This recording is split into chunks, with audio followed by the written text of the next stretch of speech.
3월 10일 마태복음 19장 1절로 12절 결혼과 이혼입니다.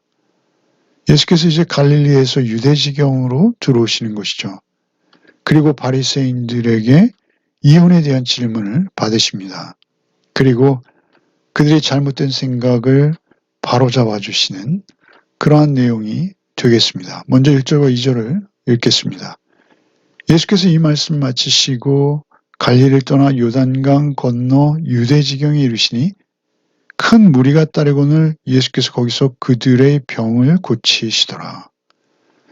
예수께서는 이제 그 사역의 정점을 향해 가고 있으신 것이죠. 이 19장과 20장은 AD 29년 후반에서부터 AD 30년 초 무렵으로 봅니다. 공생의 마지막 6개월간의 예수님의 행적과 교훈을 기록하고 있는데요. 예수께서 3차례에 걸친 갈릴리 사역을 이제 모두 마치셨어요. 그리고 이제 갈릴리를 떠나 요단 동편 베레아 지방과 유대 지방으로 사역의 장소를 옮기시는 것이죠. 이제는 돌이키심이 없습니다. 이제는 예루살렘으로 나아가시는 것이죠. 이 19장과 20장이 바로 그 베레아와 유대 지역의 한 6개월 정도의 사역 기간을 기록하고 있고요. 그 6개월의 기간이 차면 예수께서는 이제 21장의 예루살렘으로 입성하게 되는 것이죠. 예수님의 사역의 정점인 십자가 순환, 그때가 이제 점점 다가오고 있는 것이죠. 예수님은 메시아, 곧 구원자로서 십자가의 죽음을 향해 가시면서도 흔들림 없는 모습으로 당신의 사역을 수행하십니다. 특별히 오늘 본문에 2절에 큰 무리가 따르거늘 예수께서 거기서 그들의 병을 고치시더라. 그들에게 치유의 손길을 변함없이 내미시고 또 그들을 여러 가지 말씀으로 교훈하시는 그 일을 계속하시는 것이죠. 이제 3절부터 읽겠습니다. 바리새인들이 예수께 나와 그를 시험하여 이르되 사람이 어떤 이유가 있으면 그 아내를 버리는 것이 옳으니까. 예수께서 대답하여 이르시되 사람을 지으시니가 본래 그들을 남자와 여자로 지으시고 말씀하시기를 그러므로 사람이 부모를 떠나서 아내에게 합하여 그 둘이 한 몸이 될지라 하신 것을 읽지 못하였느냐. 그런즉 이제 둘이 아니요 한 몸이니 그러므로 하나님이 짝져 주신 것을 사람이 나누지 못할지니라 하시니.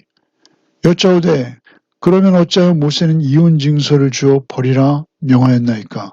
예수께서 이르시되 모세가 너희 마음의 완악함 때문에 아내의 버림을 허락하였거니와 본래는 그렇지 아니하니라. 내가 너에게 말하니 누구든지 음행한 이유 외에 아내를 버리고 다른 데 장가드는 자는 간음함이니라. 제자들이 이르되 만일 사람이 아내에게 이같이 할진대 장가들지 않는 것이 좋겠나이다. 예수께서 이르시되 사람마다 이 말을 받지 못하고 오직 타고난 자라야 할지니라. 어머니의 태로부터 된 고자도 있고 사람이 만든 고자도 있고 천국을 위하여 스스로 된 고자도 있도다. 이 말을 받을 만한 자는 받을지어다. 먼저 바리새인들이 끊임없이 예수께 도전하고 있죠. 많은 무리가 따르고 그들의 병을 치유하시는 예수 그리스도를 통해서 그들은 경쟁의식과 위기의식을 동시에 느끼고 있었던 것이죠.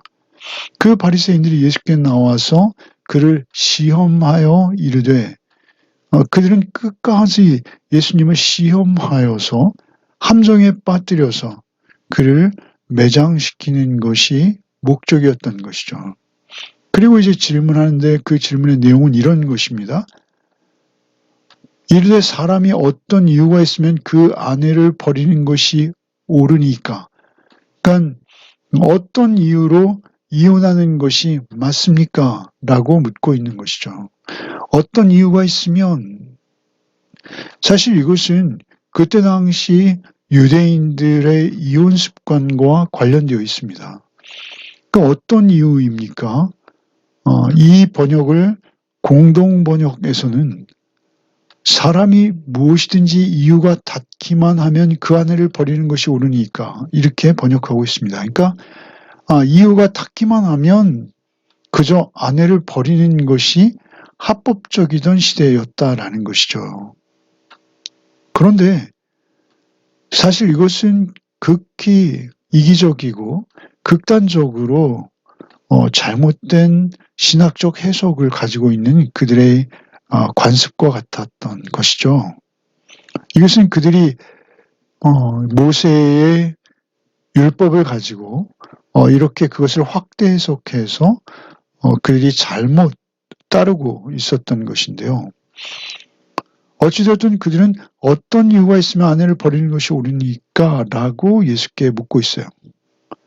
그러니까 옳다 아니면 그르다.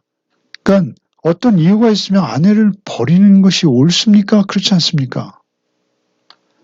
예수께서는 둘 중에 하나로 대답해야 되는 것이죠. 가하다, 불가하다, 옳다, 틀렸다.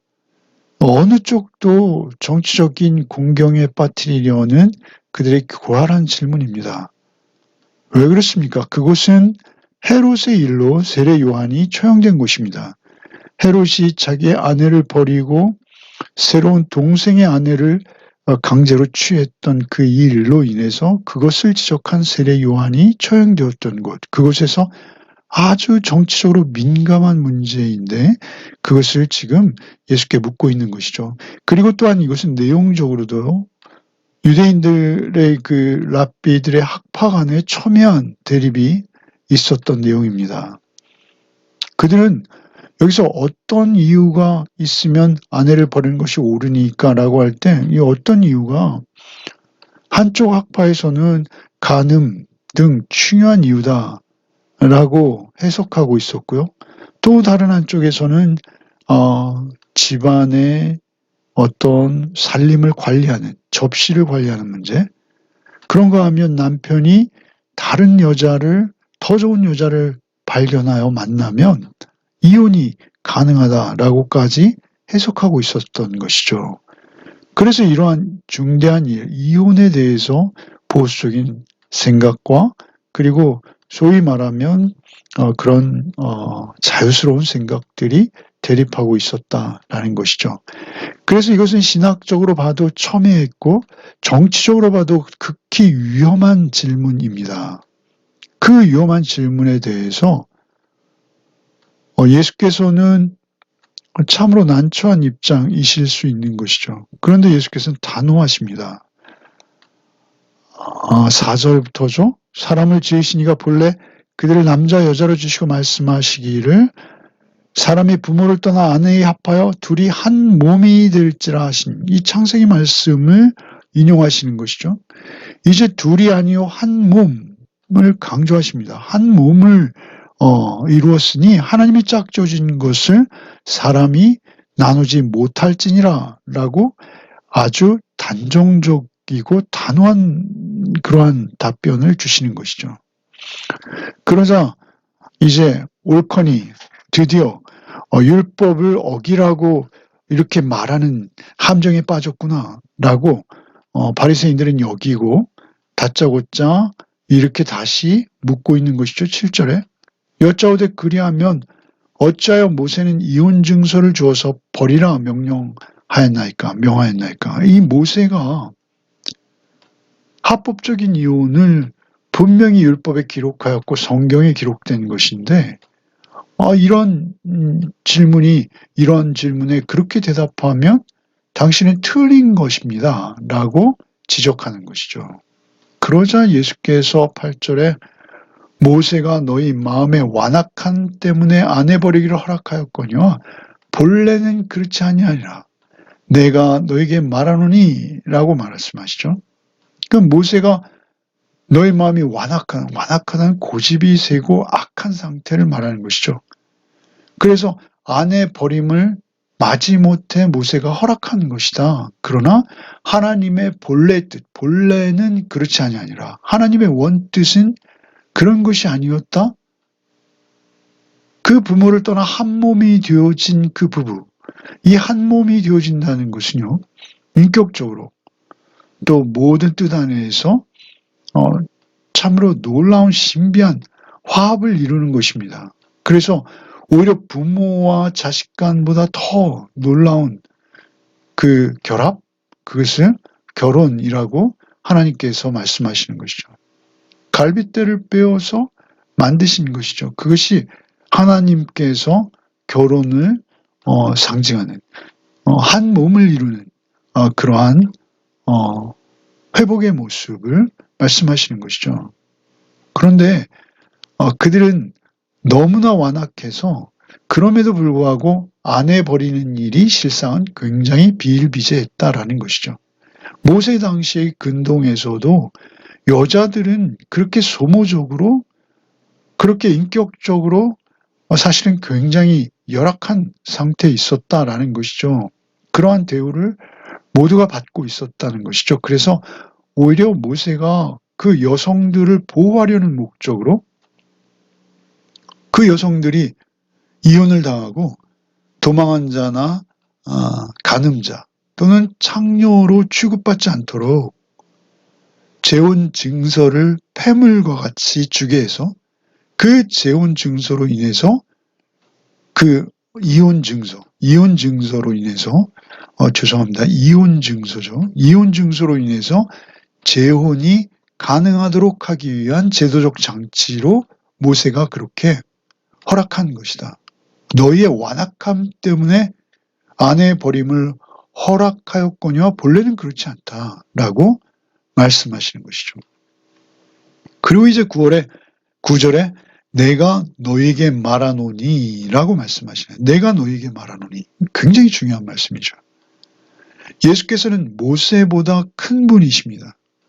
그래서 이미 우리가 앞서 보았던 상산성 5장에서 모세는 너에게 살인하지 말라 했으나 나는 너에게 말하노니 미워하지도 말라.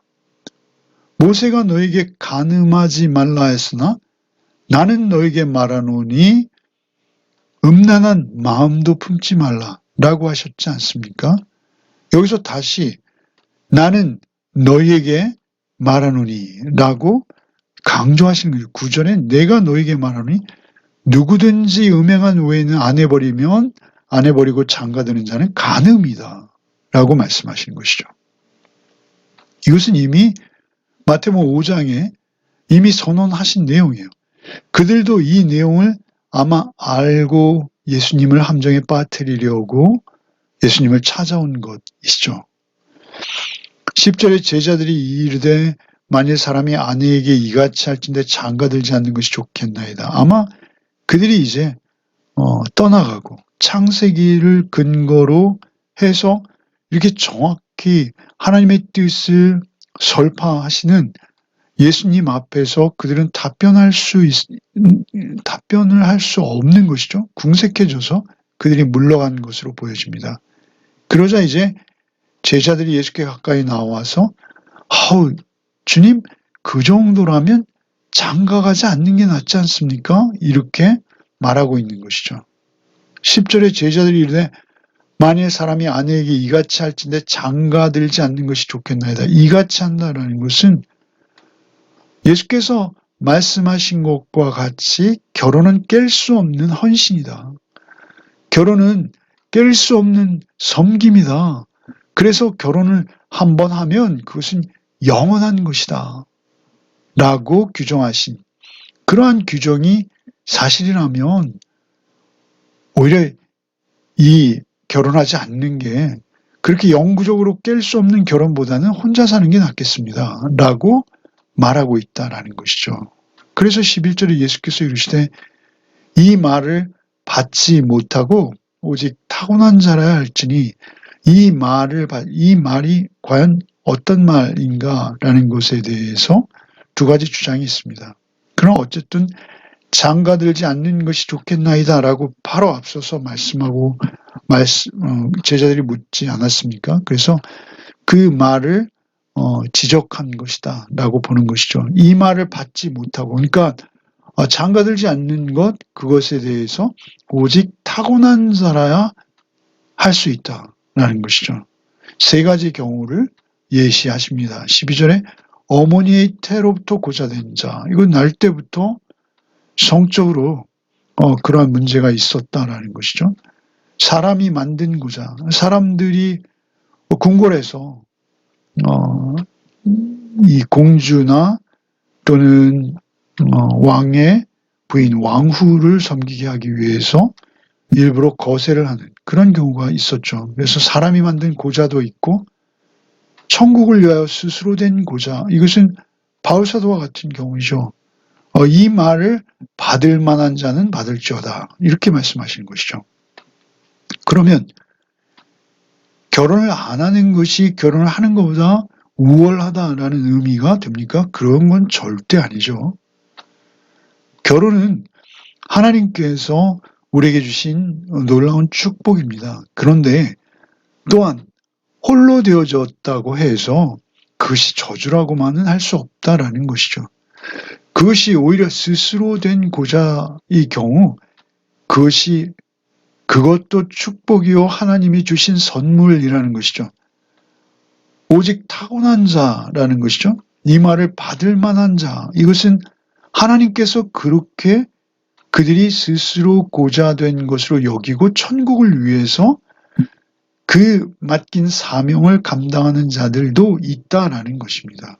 그것은 각자 받은 은사예요. 그래서 결혼은 해야 되는 것이죠. 결혼을 해야지 하나님의 나라가 세워지고 그리고 더 굳건해지는 것이죠. 그런가 하면 스스로 고자된 자도 그를 무시하거나 영적으로 소홀히 여기면 안 된다라는 것이죠. 그들도 동등하다라는 것입니다. 가장 중요한 것은 무엇입니까? 그것은 주님께 사랑받은 자답게, 주님께 구원받은 자답게 사는 것, 그것이 우리에게 가장 중요한 것이죠. 우리가 우리의 삶을 살아갈 때 남편과 아내는 우리가 예수 그리스도의 은혜로 말미암아 구원받은 자로서 나타나는 첫 번째 관계 맺음의 순서입니다.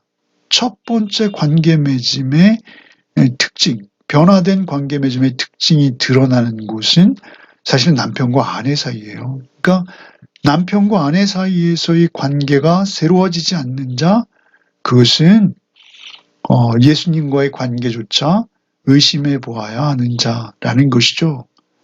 예수로부터 사랑받은 자답게 사는 것이 그리스도인이라면 역시 부부의 관계에 있어서도 동일하다라는 것이죠. 바울 사도께서는 에베소 5장에 이것을 잘 설명해 주고 계시죠.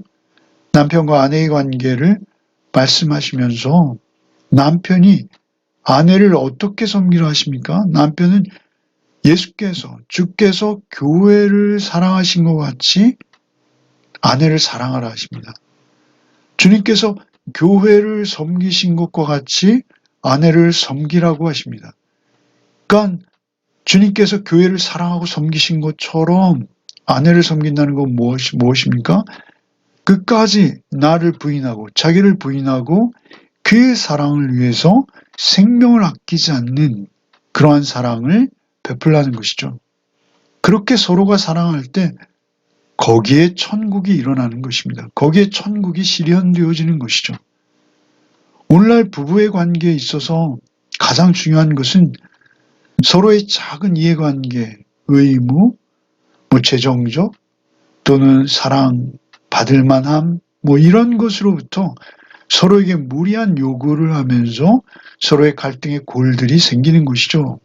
결국 그 갈등은 점점 커지고 굳어져서 이제는 돌이킬 수 없이 쌓여져 가는 것, 그것이 사실 우리의 죄성입니다.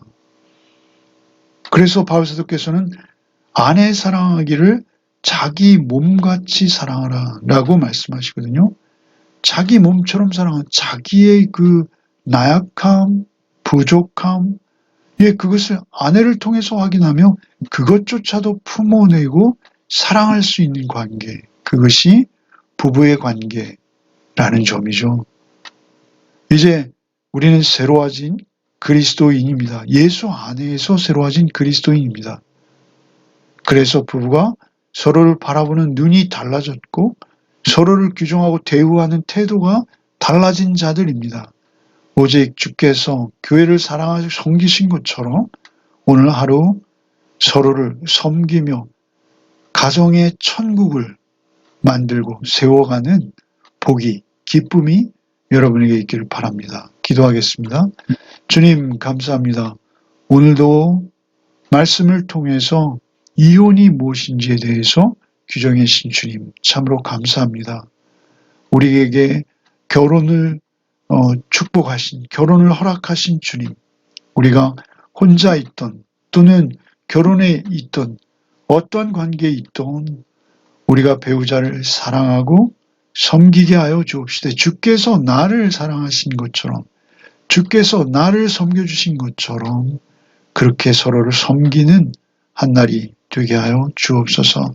부부만이 아니라 이 모든 관계가 우리의 이웃들, 우리 주변으로 전해져 가는 하루가 되게 하여 주옵소서. 예수 그리스도의 이름 받들어 기도하옵나이다. 아멘.